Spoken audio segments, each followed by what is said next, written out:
మొన్న శుక్రవారం మే 10న రిలీజ్ అయింది థియేటర్లలో కృష్ణమ్మ సినిమా. మన సత్యదేవ్ హీరో కొరటాల శివ సమర్పణలు అనేసి సినిమా మొదటి 3 రోజులు బాగానే కలెక్ట్ చేసింది. ఆ తర్వాత సోమవారం నుంచి ఎలక్షన్స్ ఐపీఎల్ వల్ల కలెక్షన్స్ లేవు. ఇక దానికి తోడు థియేటర్లు కూడా బంద్ చేస్తున్నామన్నారు సింగిల్ స్క్రీన్లో ఆంధ్ర తెలంగాణలో.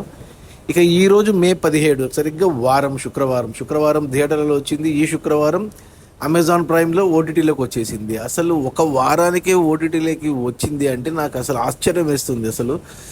అసలే అంటే మామూలుగా చిన్న సినిమాలకి 4 వారాలు టైం ఉంటుంది ఓటీటీకి రావడానికి, అదొక రూల్ అది. అండ్ పెద్ద సినిమాలకి 6 వారాలు, నెలన్నర. కానీ ఈ మధ్య అసలు ఎవరు ఈ రూల్స్ పాటించట్లేదు. నేను బాగా అంటే 2 వారాల్లో వచ్చిన సినిమాలు కూడా చూశాను, కానీ బట్ ఒక వారంలోనే ఓటీటీకి వచ్చిన సినిమా నాకు తెలిసి ఇదే మొదటిసారి. ఇలా అయితే ఇంకా థియేటర్లకి జనాలు వెళ్ళరు.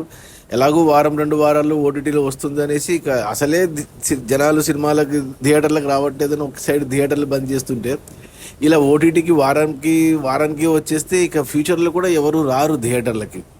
అంటే వీళ్ళకి కూడా తప్పనికి లేదు, ఎందుకంటే థియేటర్లో జనాలు రాలేదు చూడడానికి. సినిమా 4 కోట్లు వచ్చేదానికి 6 రోజుల్లో కృష్ణమ్మకి.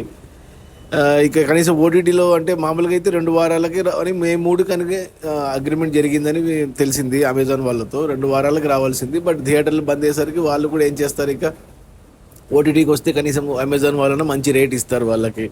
సో అలా ప్రొడ్యూసర్లకి సేఫ్ అవుతుంది, డబ్బులు వస్తాయి. సో ఇది ఎవరు కరెక్ట్ ఎవరు రాంగ్ అని నీకు లేదు, కానీ బట్ వారానికే రావడం మాత్రం నిజంగా ఆశ్చర్యము. నేను సినిమా అయితే చూశాను, నాకేం నచ్చలేదు కృష్ణమ్మ. సో నేను రివ్యూ కూడా పెట్టాను, రికమెండ్ కూడా చేయలేదు, చూడొద్దని చెప్పాను. ఇక ఇప్పుడు అమెజాన్లో ఉంది కదా, ఇక చూస్తా అంటే మీ ఇష్టము. 2 గంటలు ఉంటుంది సినిమా, ఏం నచ్చదు ఎవరికి. బోరే 2 గంటలు టైం చేస్తే ఫ్రీ అని చూసినా 2 గంటలు టైం బొక్క తప్ప సాధించేది ఏముండదు. సో బట్ మొత్తానికి కృష్ణమ్మ వారానికి ఓటీటీకి రావడం అమెజాన్ ప్రైమ్లో నిజంగా ఆశ్చర్యం. నిజంగా తెలుగు సినిమా ఇండస్ట్రీకి ఇది బాధాకరమే నిజంగా. ఇక ఫ్యూచర్లో అన్ని సినిమాలు ఇలాగే వారానికి 2 వారాలకే వస్తాయంటే ఎవరు థియేటర్ల వైపు వెళ్ళరు. సో ఇది ఏదో ఒకటి చేయాలి ఫిల్మ్ ఇండస్ట్రీ వాళ్ళు. Okay, bye.